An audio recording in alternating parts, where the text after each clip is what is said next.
really like him, but him shine because he might have said, boy, I'm not academically qualified. I love that, Shagari. Him not up there. Are the ladies hearing this? Him not up there if he step up.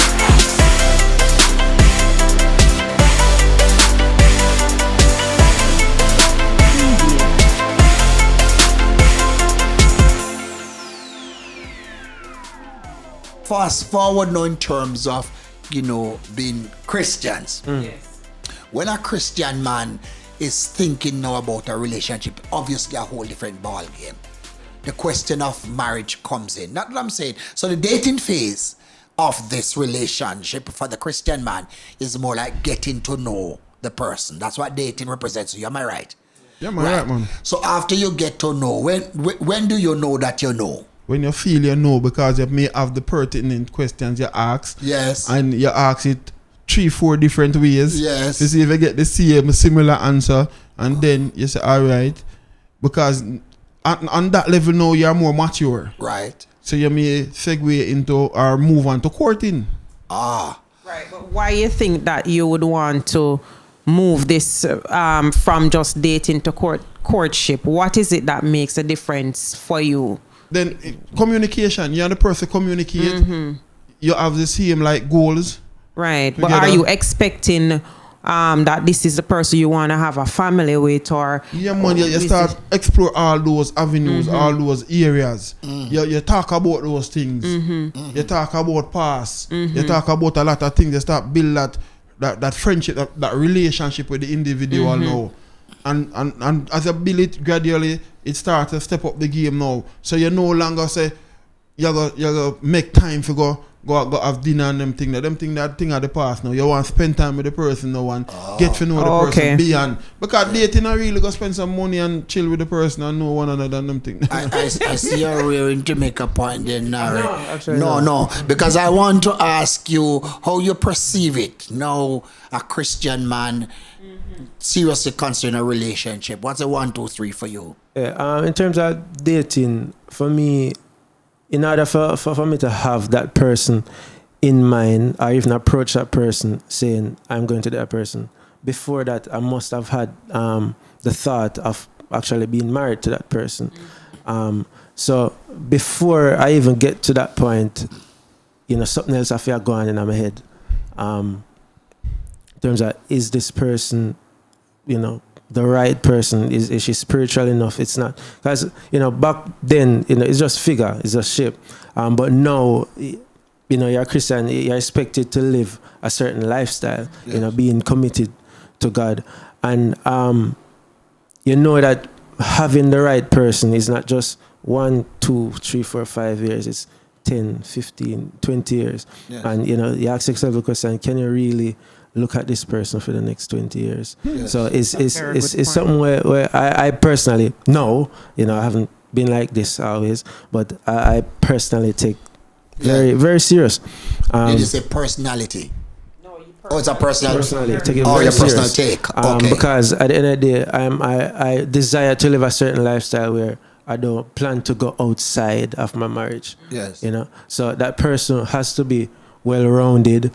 And not just talking about figure now. Yes. So, we got that. But very, very spiritual. Yes. Because eventually, as you grow spiritually, you start to become attracted to things that are spiritual, to persons that are spiritual. Your friends are more mature in terms of the level where they're at in terms of Christianity. Yes. So it makes no sense you being at that level and then you find yourself with somebody who is, below that level. Somebody who, I gotta say, even at the dating process, that person would say, all right, I could go over here, so I could meet up there, so, and see if that and that can go on. That's not the and when you type say of person. Something go on, I mean something untoward, not something that should not take place. Yeah. All right, got you.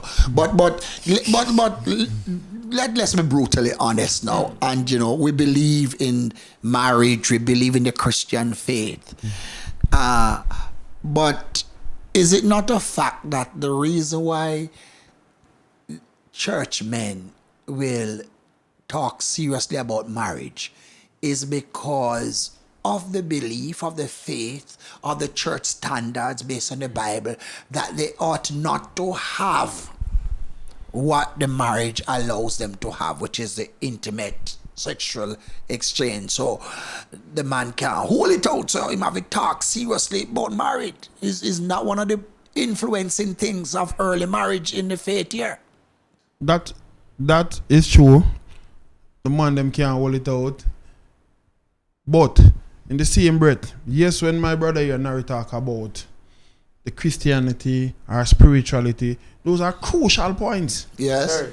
But we are men, so we have to understand now, yes, you're not pray, you're not do everything. But if the sex not good enough, you have one problem there, sir. If she can't fulfill our manly desires, and we need to understand we are Jamaicans and we have that desire, that strong appetite sexually. If that cannot be fulfilled, if she can't do certain wifely duties like run her house too, you know. Yes. And I go tell you, say, she a modern day woman. Yes. You might have a problem now, you know, in the church too. Because you have a lot of women in the church when they want to stand up to the responsibility there too. So you gotta have some problem when the man them shy away from that. But you have a point of clarification. I have a point of clarification. Yes. Because I'm sure I just heard Brother Norris, Shagari saying that if the sex isn't right. No, I'm thinking from a Christian perspective that we would want to hold off on sex before we get married. So how do you test the waters to say that if the sex not good, you don't know? Or why do you think that you have to test the waters in order to determine whether or not the sex is good, rather than looking if you and this person can grow together and explore each other together and see how the sex evolves over time? So no, but that's just for clarity, because I want to clarify that I was not hearing you were advocating that sex before marriage is a Christian to. I was not advocating that. Right. But no, it comes down to the cruciality of dating and courting. Yes. That is where the openness have to be between the two individuals now, you know. Yes. And where persons have to literally talk about them past, and a man if he can accept that, you know. Yes. And a woman if he can accept that. Right. Because before you and she, there were others. Yes, okay. yes. Unless one was a virgin. No, if one was a virgin or both were virgin, then that's not a problem, because then the elders now would have to try to teach them. Yes. Our social media read up. But with individual persons knowing about each other past, yes, you be open, because it doesn't make sense. You tell the man say you can't do the things them, and when you're gonna have problem in a Christian marriage. I agree. So there's need for open discussion. I agree. I like that, and because it's clear. Yeah, great, because this now is going to bring us to the place. You know, having had to clarify that point, bring us to the place to talk about, as Christian men, what are the do's and the don'ts. I'm not asking you what you do necessarily. I'm not exposing us like that. But certainly from where you understand, there are some do's and don'ts when you are in dating and when you are courting, separate and apart from when you have become married. Yes? So, do you see it very dangerous, for example, to be away? You know, let me just bring this in for example. I unknown to us, and even no matter how many persons watching, they could not know who I'm talking about, because it was also, by the way, thing that I stumbled upon. But this was this in this workplace that this young lady professed strongly to be a Christian. And I had no doubts about that, yes? But alas, my wife and I were out on, it was staying at a hotel for some time.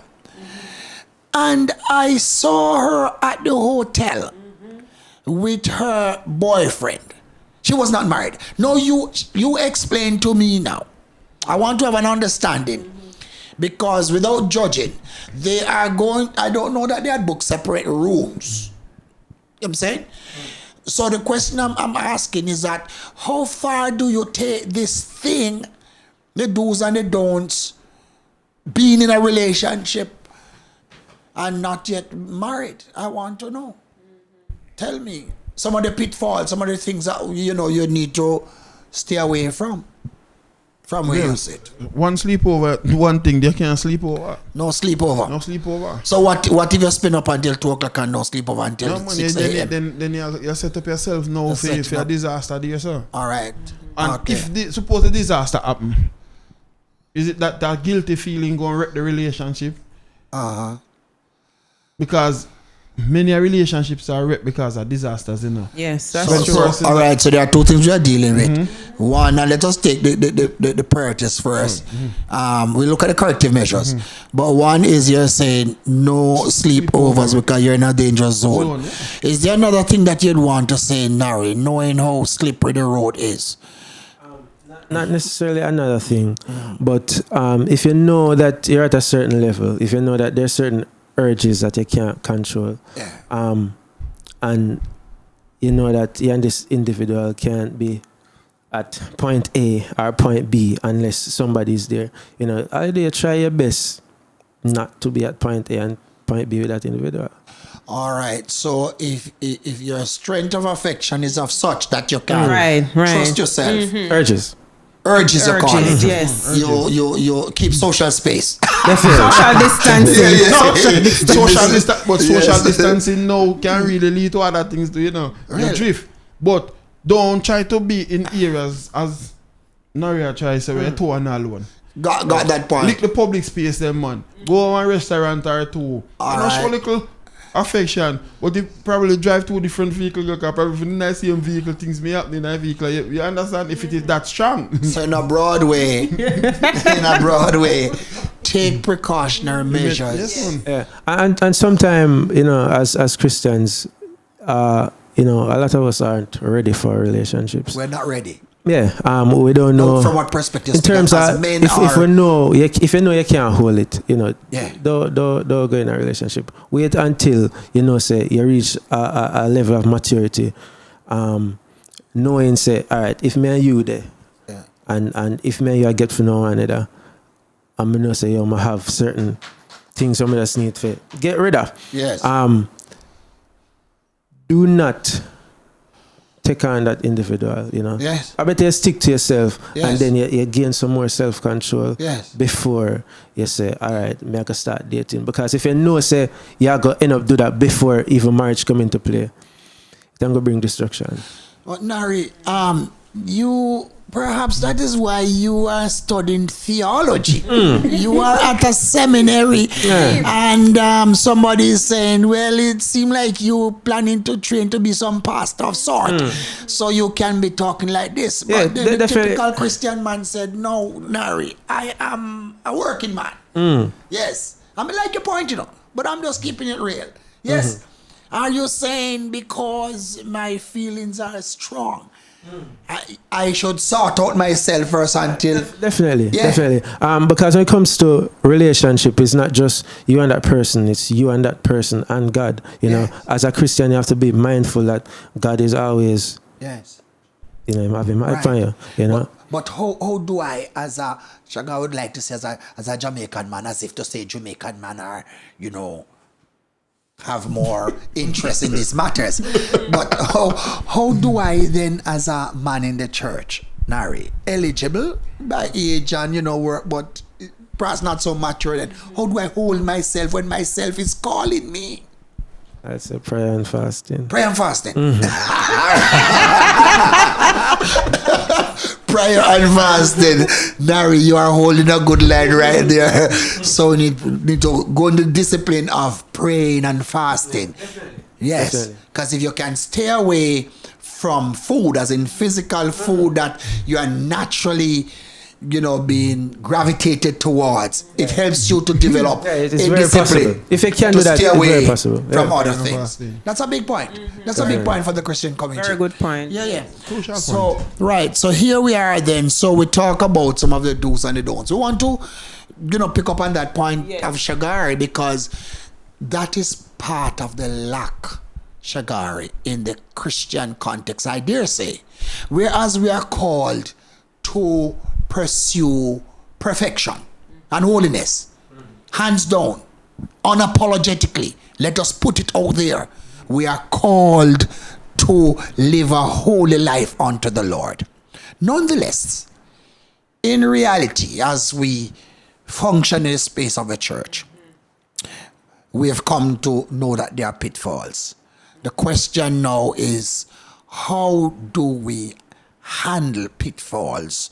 And I'm not necessarily even asking you, but you can weigh in on the matter.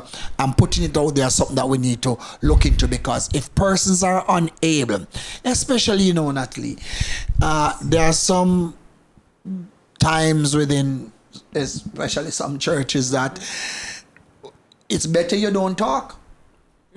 Because if you talk, it's a stain upon you for eternity. Yes.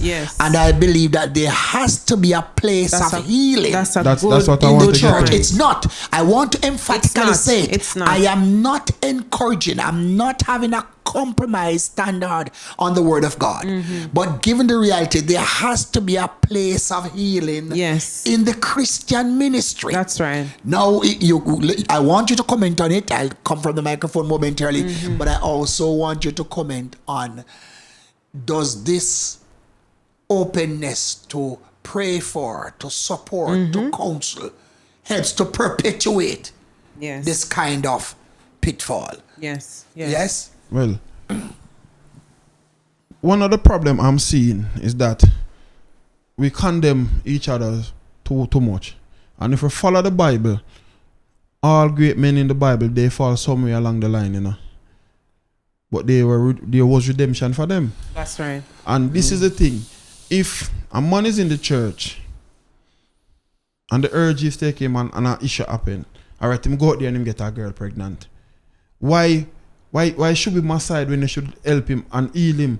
And then you, Rev, always talk about you need this environment of openness, of accountability. Yes. You must have somebody you can talk to and say, boy, last night or last week, I must some work in a thing, go on with me and a girl, And the individual, they help you through the circumstances.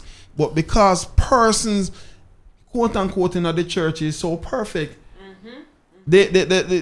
persons who fall free to come to them because the same issue you talk to them about next week you hear it when they come to church. So that causes a problem there.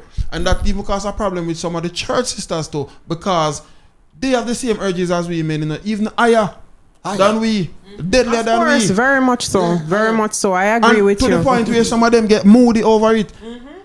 Them afraid to talk about it. Because right away condemnation is upon them. Yes. And the persons who are condemned, who are doing the condemnation themselves, you wonder if they are humans, if they have not gone through stages like this, because it's human nature, Yes. So you have to have that accountability. You can talk to a elder, you come talk to the reverend about it, and the reverend say, boy, it don't happen, you're not supporting it, but this is the way forward. Help the person with ways forward. You need that. That is crucial. And we are lacking in the church today with that. Yes, I am happy that you brought that up, Shagari. And as I look into the camera and speak to the women out there, this is an interesting and very important point that he's making, because I know oftentimes women, we suffer in silence because we do have similar urges. As you mentioned, but we can't necessarily speak about it because you're going to be condemned. One of the things I want to bring to the fore, Bishop, is, what I've come to appreciate more than anything else are the people out there who are single.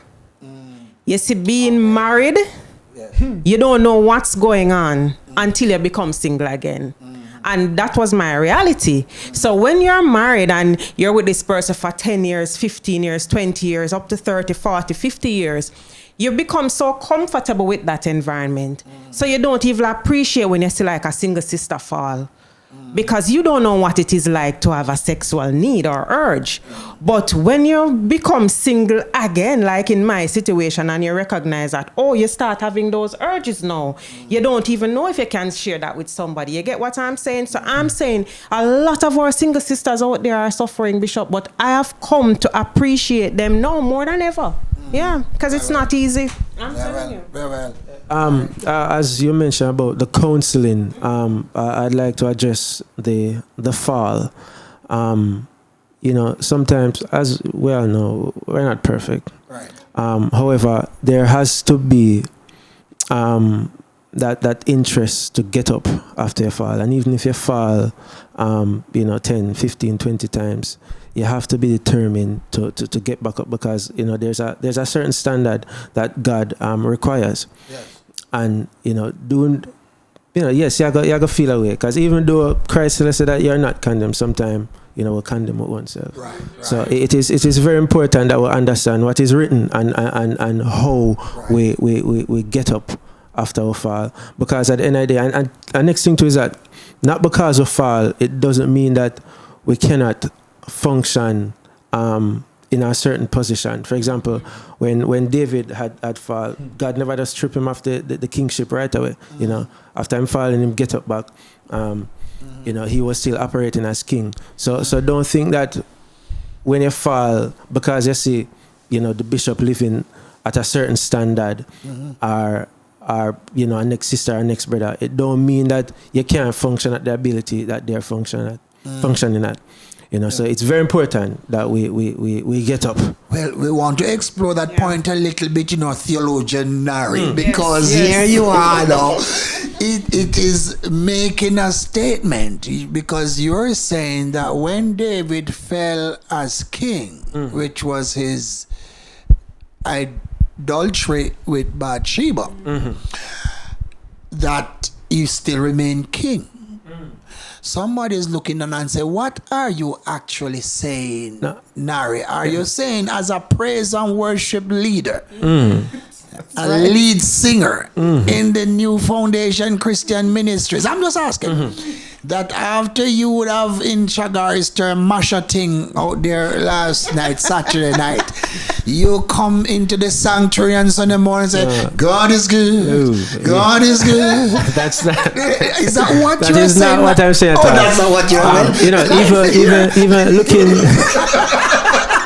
Let me hear what you're saying, Darren. So even looking back at that story, the David story, we saw that there were consequences, you know, after that had happened, and she had gotten pregnant, you know. Right. God told him that, you know, that child is going to die. Right. So I'm not saying it's okay to sin, because at the end of the day, if you sin, you know, we know say consequences are reach you. Sure. However, when may I say is that enough people fall and them just choose not to get up back. Right. Church thing is not for me. What I'm encouraging you to do is understanding, say, yes, I've made a very wrong move. Yes. However, this should not discourage me from trying to get it right. So, that, as I say, regardless of how much time you fall, if you get it wrong 100 times, you just might get it right one day. You know? There is a bomb. So just be mindful that there's a standard and that there's a God that is watching you. You know, and He desires for you to live a certain way, and we must trust that. Powerful, Nari. So essentially, we are accepting that there has to be a context where there's healing for those who have fallen, and we must maintain that. But let me just then take us now. Is there, as men, sometimes the typical man, again, outside, think that, you know, I meet a girl, love a girl, propose, and we are friends like that. But the counseling thing, you know, is not important. Counseling is some people have problems. We don't have problems. Is there not a place for premarital counseling so that you can go into a marriage that will become successful? There is. And I believe in that. You believe in that? I believe in so that. So if you were to have a fiance, you would go to counsel with her? I would not have a problem. You not have a problem? No. Because there and then. Are you saying you would not have a problem? I would not have a problem. Or you have a fiance and both you go to counseling? No problem. Okay, I'm just... But I don't have a problem with the counseling, because there and then you will then understand more about the person. Yes. More about yourself. Yes. And then whoever is carrying out that counseling most would have some years of experience in marriage. That's right. Both counseling, both theoretically and both personally, practically. Right. Yes. So when the woman, and this is the thing with men again, You see, our ego is our biggest problem. Tell them. Yeah. Men, our ego is our biggest problem. Yeah. Because a man will go one session and if there's 2-3 sessions, he might cuss, why me have to go there? I love you already. No, because sometimes there are things that need to come out, that need you need to understand about the lady, and you need to understand and can talk and ask the question in front of the council, whether it be her pastor, your pastor, or both are no pastor, because if that openness is not there, then that marriage is going to run into a problem. Because suppose she tell us a boy she can't cook, or a boy she no wash clothes and them things there. But she look pretty and nice and she sing on the choir and all of them things there. And you're going to marry to her and you start have that expectation there. Because but if you go to the counseling and know, then you will be counseled to know, say, boy, I have to put on a help of money. Yes. But if that is crucial. Yes. Because when she start tell her faults and you tell your fault no, then the counsel will bring you to equilibrium. Of understanding how to go forward and how to deal with this both biblically, and you understand? That's right. And what I'm hearing you know, well, we will have to hold it momentarily like that, but I'm hearing you saying that in a relationship, you should not be governed by stereotyping. You know, if you can, suppose a man is a better cook, the man cooks, eh? No problem. I mean, both of you are just together in one relationship and what you're comfortable with, and not to be pressured by the Joneses who are doing how they are doing their thing, but you work out your own salvation, as it were, in fear and trembling. Natalie, this has been a good taste from the men's side. Yes, very well. You tell me, you give me final comments on how you take your take on this. This is very interesting, and I mean, I agree with them. You know, I agree with you as well that, you know, in all of this, from the dating to the courtship to from you understand that, yes, you're ready to take on this person as your wife. Going to the counseling is important. And of course, as Bishop rightfully said, you know, that is a time when you get a chance to understand each other a little better. You have a third party who can mediate and encourage both of you. And there's a sense of accountability as well. So I really enjoy the session and, you know, look forward to more with these girls. Very well. So this is laying the foundation towards a successful marriage. Yes. The very vocal Shagari Obasandra Taylor, who has been on set with us, not holding any punches. The theological balance of the man who is here, Nari Mary himself. The silent but God, what can we say? Silent but potent. We thank you, George Malcolm, who is more comfortable behind the camera. We thank him for the production. But once again, to say thanks to our sponsor, Mattox and Fitness, 53 Upper Waterloo Road, Kingston 10. Yes, telephone 876-406-5709. Remember to call Mark. He's also a nutritionist. Thank you. We also want to thank our viewers. Continue to comment on our YouTube page. We really appreciate all the comments, and this is what has helped us to even bring the guys here today. We also want to just encourage you to continue to like us on Facebook at the New Foundation Christian Ministries. Remember to subscribe on our YouTube channel at New Foundation Christian Ministries, and follow us on Instagram at NFCM Official. Thank you, and we look forward to having everybody again. Next time for a very interesting session. See you.